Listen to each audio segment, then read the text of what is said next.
कहीं आप भी उसी में से तो नहीं है ना जो शुभमन गिल को टेस्ट क्रिकेट में कप्तानी मिलने के बाद उन्हें खूब ज़्यादा ट्रोल किया था। हाँ, क्योंकि कोहली और रोहित जब टेस्ट क्रिकेट से संन्यास लिए थे तो शुभमन गिल को ही टेस्ट क्रिकेट का कप्तान बनाया गया था। जिसके बाद शुभमन गिल के कुछ ट्रोलर्स थे जो कि शुभमन गिल को उनके पिछले टेस्ट परफॉर्मेंस को लेकर उन्हें बहुत ज़्यादा ट्रोल कर रहे थे।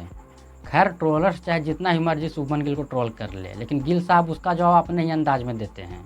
और इस बार तो गिल अपने ट्रोलर्स को कुछ अलग ही अंदाज में जवाब दिया है, और वो जवाब ऐसा था कि ट्रोलर्स भी अब गिल के दीवाने हो चुके हैं। शुभमन गिल को कप्तानी मिलने के बाद उनका ये फर्स्ट सीरीज था जो कि इंग्लैंड के खिलाफ था, और इंग्लैंड के खिलाफ इंग्लैंड में खेलना उतना आसान होता नहीं है।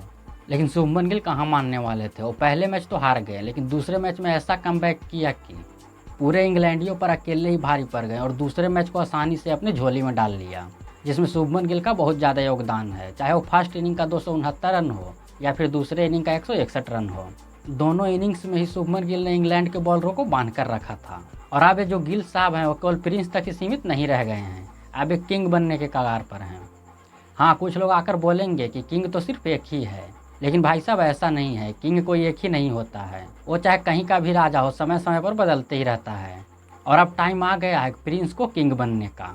शुभमन गिल का तो इस मैच में योगदान था ही था, लेकिन उनके साथ साथ ऋषभ पंत और जडेजा का भी भरपूर योगदान था।